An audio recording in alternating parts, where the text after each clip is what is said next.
Hello વિદ્યાર્થી મિત્રો, આજે આપણે ધોરણ 12માં વિષય આંકડાશાસ્ત્ર પ્રકરણ નંબર 2 યાદચ્છિક ચલ અને અસતત સંભાવના વિતરણ, તેમાં આપણે જોઈએ દાખલો 1. જો અહીં આપેલ છે ઉદાહરણ નંબર 22 કે એક જાહેરાત કરતી કંપની એવો દાવો કરે છે કે 5 ગૃહિણીઓમાંથી 4 ગૃહિણીઓ માખણની 2 જુદી જુદી બ્રાન્ડ વચ્ચેનો તફાવત પારખી શકતી નથી.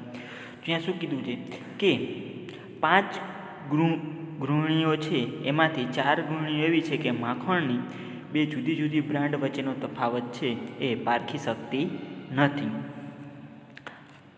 આ દાવાની ચકાસણી કરવા માટે 5000 ગૃહિણીઓને યાદચ્છિક રીતે 5 ગૃહિણીઓનો એક એવા સમૂહમાં વિભાજિત કરવામાં આવે છે કે જો 5000 ગૃહિણીઓમાંથી જે યાદચ્છિક રીતે 5 ગૃહિણીઓનો એક એવો સમૂહ જે બનાવવામાં આવે છે. જો આ દાવો સાચો હોય તો આવા બનતા સમૂહોની કેટલા સમૂહમાં વધુમાં વધુ એક ગૃહિણી, ત્યાર પછી ફક્ત 2 જ ગૃહિણીઓ માખણની 2 જુદી જુદી બ્રાન્ડ વચ્ચેનો તફાવત પારખી શકે. તો આપણે શોધવાનું શું છે, એક વખત x બરાબર 0 અને 1 લઈને અને ત્યાર પછી x બરાબર 2 લઈને. શા માટે? તો કે જો અહીંયા કીધું વધુમાં વધુ એક ગૃહિણી, વધુમાં વધુ એક હોય તો 0 અને 1 આવે, ત્યાર પછી ફક્ત 2 જ એવું કીધું છે, 2 જ ગૃહિણીઓ માખણની 2 જુદી જુદી બ્રાન્ડ વચ્ચેનો તફાવત પારખી શકે. તો સૌથી પહેલે તો જે આ 5માંથી 4 ગૃહિણી કેવી છે કે માખણની જુદી જુદી બ્રાન્ડ તફાવત પારખી શકતી નથી.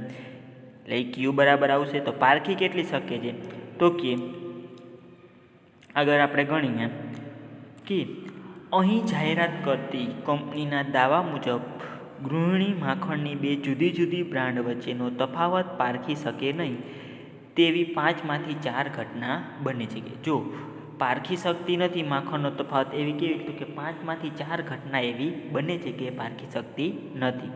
હવે તેની સંભાવના શું થાય? 5માંથી 4 બને છે તો માટે તેની સંભાવના 4/5 થાય. હવે 5માંથી 4 ઘટના એવી બને છે તો એક ઘટના છે એ પારખવાની હોઈ શકે. તો અહીંયા આપણે લખી શકીએ એટલે કે માખણની 2 જુદી જુદી બ્રાન્ડ વચ્ચેનો તફાવત ગૃહિણી પારખી શકે તે ઘટના. જો ઉપર શું હતું, ન પારખી શકે તેવી 4/5, તો પારખી શકે તેવી ઘટનાની સંભાવના તો કે 1/5 થાય. તેથી P બરાબર પસંદ કરેલ ગૃહિણીની માખણની 2 જુદી જુદી બ્રાન્ડ વચ્ચેનો તફાવત પારખી શકે તે ઘટનાની સંભાવના કેટલી થશે, તો કે 1/5 થશે. તો P બરાબર કેટલા આવશે? 1/5.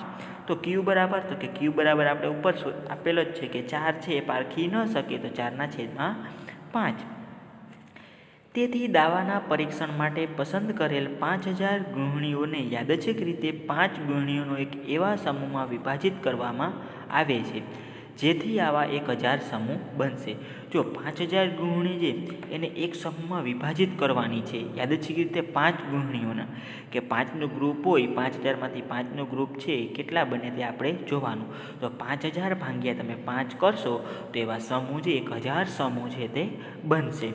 હવે આપણને એમ કીધું છે કે x બરાબર કોઈ એક સમૂહમાં માખણની 2 જુદી જુદી બ્રાન્ડ વચ્ચેનો તફાવત પારખી શકે તેવી ગૃહિણીઓની સંખ્યા લઈએ તો x બરાબર 0, 1, 2, 3, 4, 5 લઈ શકીએ. પણ અહીંયા આપણને શું કીધું છે કે કાં તો 1થી વધુ 1 સુધી વધુમાં વધુ 1 એવું કીધું છે અને ત્યાર પછી ફિક્સ 2 લેવાનું એવું કીધું છે. પણ અહીંયા સૌથી પહેલાં આપણે સૂત્રમાં એની રકમ મૂકી દઈએ કે આમ આપણી પાસે જો યાદચ્છિક રીતે કેટલા પસંદ કરવાના છે, કે 5 પસંદ કરવાના છે, તો n બરાબર કેટલા આવશે? 5. P બરાબર, તો કે પારખી શકે તેની સંભાવના કેટલી હતી? 1/5. તો પારખી ન શકે એની સંભાવના કેટલી હોય Q બરાબર? તો કે 4/5 છે. હવે આ બધી રકમને દ્વિપદી વિતરણના સૂત્રમાં મૂકતા કે px બરાબર ncx px q n - x, x બરાબર 0, 1, 2 n સુધી. ઉપરની કિંમત મૂકતા px એ નીચે મુજબ બનશે. હવે આ બધી કિંમત ઉપર મુજબ આપેલ છે એનાથી તમે px બનાવશો તો આ રીતે બનશે. p of x બરાબર 5cx કૌંસમાં 1/5 પર x, બીજા કૌંસમાં 4/5 કૌંસ ઉપર 5 - x હવે એક્સ બરાબર આપણે આ કિંમત લીધી નથી. તમે 0 1 2 3 4 5 લઈ શકો, પણ આપણે માત્ર ખાલી 0 અને 1 અને ત્યાર પછી 2 લઈને ગણતરી કરશું. આપણે દાખલામાં એટલો પૂછેલ છે. તો પી ઓફ એક્સ છે આ રીતે બનશે. આ સૂત્રનો ઉપયોગ કરીને એક્સની જુદી જુદી કિંમતો માટે તેની સંભાવના ગણીએ તથા સંભાવનાને 1000 વડે ગુણવાથી 1000 સમૂહમાંથી 0 1 2 3 4 5 ગુણ્યો બે જુદા જુદા માખણની બ્રાન્ડ વચ્ચેનો તફાવત પારખી શકે તેવા સમૂહની સંખ્યા મળશે. કે આમાંથી છે આપણે જે જોઈએ છીએ કે માખણની જે ગુણવત્તાની બ્રાન્ડ છે એ પારખી શકે તેવા સમૂહની સંખ્યા છે તે આપણને મળશે. તો સૌથી પહેલાં તો લખવાનું કે 1000 સમૂહમાં વધુમાં વધુ એક ગૃહિણી માખણની બે જુદી જુદી બ્રાન્ડ વચ્ચેનો તફાવત પારખી શકે તેવા સમૂહની સંખ્યા. જો 1000 સમૂહમાં વધુમાં વધુ એક જ સ્ત્રી છે આવો માખણ વચ્ચેનો તફાવત પારખી શકે તેની સંભાવના. હવે વધુમાં વધુ એક કીધું છે તો પી ઓફ 0 અને 1 આવે, કારણ કે વધુમાં વધુ એક સુધી જાય તો એની આગળ 0 પણ આવે.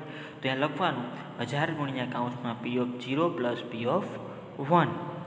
ત્યાર પછી આગળ સૂત્રમાં એની કિંમત મૂકી દેવાની કે 1000 ગુણ્યા કાઉન્સમાં જો પી ઓફ 0 એટલે કે એક્સ બરાબર કેટલા લેવાના 0. ત્યાં બધે ઉપર જે સૂત્રમાં અહીંયા આપણે જોયું કે અહીંયા જ્યાં પણ એક્સ બતાવ્યા અહીંયા શું મૂકી દેવાનું તો કે 0 5c 0 1/5 mm રહેશે. એક્સ દેખાય અહીંયા 0 ઉપર 4/5 mm 5 માઇનસ એક્સ છે તો અહીંયા 0 5 માઇનસ 0 થઈ જશે.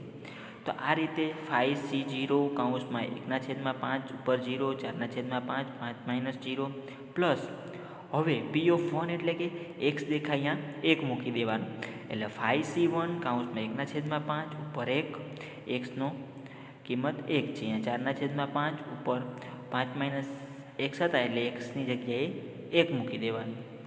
હવે એની ગણતરી કે તમે છે અહીંયા આંકડે 5c0ની કિંમત નહીં થાય બરાબર.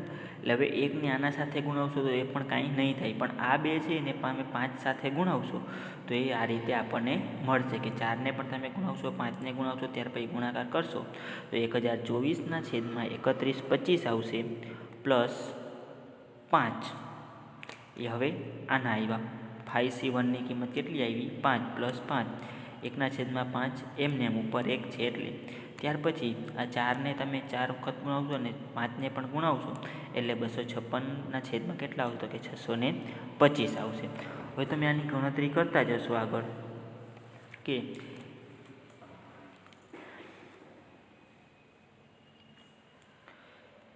આની ગણતરી કરશો કે 5 સાથે ગુણાવશો ત્યાર પછી 1024/3125 પ્લસ આના સાથે તમે ગુણાવો આને કેટલા થઈ જશે એમને જ રહેશે અને આ સ્ટેપ આખું અહીંયા આવશે કે 256/625.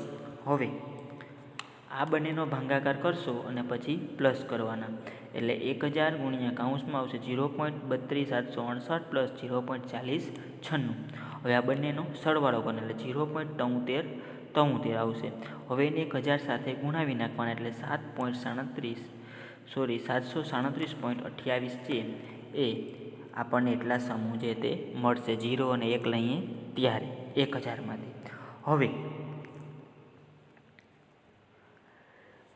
1000 સમૂહમાં ફક્ત બે જ ગૃહિણીઓ માખણની બે જુદી જુદી બ્રાન્ડ વચ્ચેનો તફાવત પારખી શકે તેવા સમૂહોની સંખ્યા. જો હવે બે ગૃહિણી લેવાની છે કે તફાવત પારખી શકે તેવી px બરાબર 2 કે 1000 ગુણ્યા p ઓફ 2 1000. હવે x દેખાય અહીંયા 2 મૂકી દેવાના 5c2 કાઉન્સમાં 1/5 ઉપર 2 પછી અહીંયા 4/5 પ્લસ 2.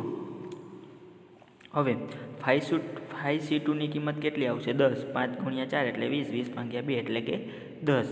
1000 ગુણ્યા 10 પછી અહીંયા 1નો વર્ગ કરશો તો કાંઈ થઈ 5નો વર્ગ કરશો તો કેટલા થશે 25 એટલે 1/25 ગુણ્યા 4 છે એને તમે 3 વખત ગુણો એટલે 64 અને 5 છે એને પણ ગુણાવશો એટલે 125 આવશે બરાબર.